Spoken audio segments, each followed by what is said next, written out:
नरेंद्र मोदी के पीएम पद की शपथ लेने के साथ ही एनडीए में फूट पड़ गई है। गठबंधन में शामिल दल आमने सामने हैं। एनसीपी, आजसू, शिवसेना से लेकर टीडीपी और जेडीयू तक नाराज हैं, क्योंकि सरकार में हिस्सेदारी के नाम पर बीजेपी ने मनमानी की है। एक सीट जीतने वाली पार्टी हम के नेता जीतन राम मांझी को कैबिनेट मंत्री बनाया, तो 7 सीट लेने वाली शिवसेना को एक ही मंत्री पद मिला, वह भी राज्य मंत्री का पद। जबकि यह सरकार टीडीपी, जेडीयू और शिवसेना के समर्थन पर ही टिकी हुई है। अगर इन तीनों में से कोई भी दल सरकार से अलग हो जाते हैं तो एनडीए की सरकार गिर जाएगी। संसद में इन तीनों ही दलों के 33 सदस्य हैं और तीनों ही बीजेपी से नाराज है।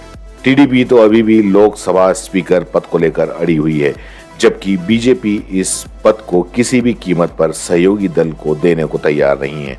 दूसरी तरफ टीडीपी भी इस पद की अहमियत को जानती है।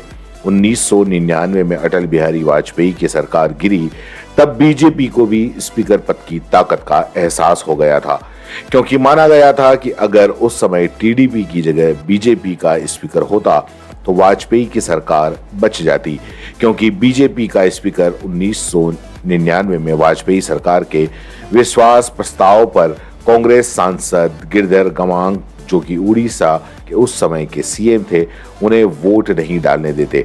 वाजपेयी की सरकार 1 वोट से गिर गई थी। दूसरा, 6 महीने पहले 17वीं लोकसभा के अंतिम शीतकालीन सत्र में जिस तरह से विपक्षी सांसदों को स्पीकर ने निलंबित किया था, वैसा फैसला गैर बीजेपी दल से चुना हुआ स्पीकर नहीं ले सकता।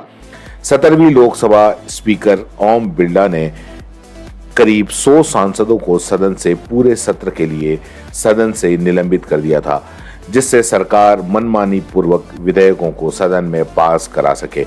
ऐसे में एनडीए के अंदर ही लोकसभा स्पीकर पद को लेकर घमासान मचा हुआ है।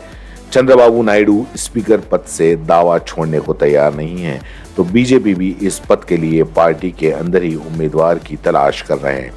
इस बीच इंडिया गठबंधन की तरफ से टीडीपी के समर्थन के साफ साफ संकेत दिखाई दे रहे हैं। इंडिया गठबंधन के पास करीब 240 सांसदों का समर्थन है। ऐसे में अब फैसला नायडू को करना है। अगर नायडू की तरफ से स्पीकर पद के लिए उम्मीदवार उतारा जाता है तो फिर उसकी जीत भी तय मानी जा रही है, और यह भी दावा किया जा रहा है कि हार के डर से बीजेपी स्पीकर पद पर शायद उम्मीदवार नहीं दे। ऐसे में अब स्पीकर पद को लेकर बीजेपी मुसीबत में फंसती दिखाई दे रही है। बीजेपी के नेता टीडीपी को मनाने में जुटे हुए हैं, लेकिन जिस तरह से पीएम मोदी ने मंत्रिमंडल में टीडीपी के कोटे को सीमित कर दिया है, मांगे गए अधिकांश मंत्रालय भी नहीं दिए गए, उसके बाद चंद्रबाबू नायडू ने भी स्पीकर पद को लेकर अपने तेवरों को कड़ा कर दिया, और वह भी अब लोकसभा स्पीकर को लेकर अड़ गए हैं। साफ है कि जिस तरह से पीएम मोदी ने अपने मंत्रिमंडल में टीडीपी को दरकिनार करने की कोशिश की, अब नायडू उसका बदला लेने की तैयारी में है।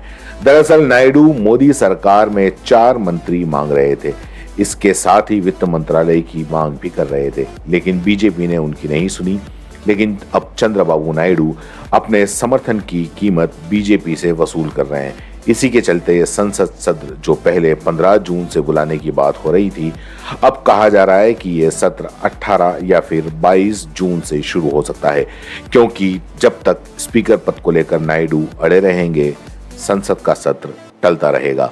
इस बारे में आपकी क्या राय है, नीचे कमेंट बॉक्स में जरूर बताएं, और चैनल को सब्सक्राइब करें और वीडियो को लाइक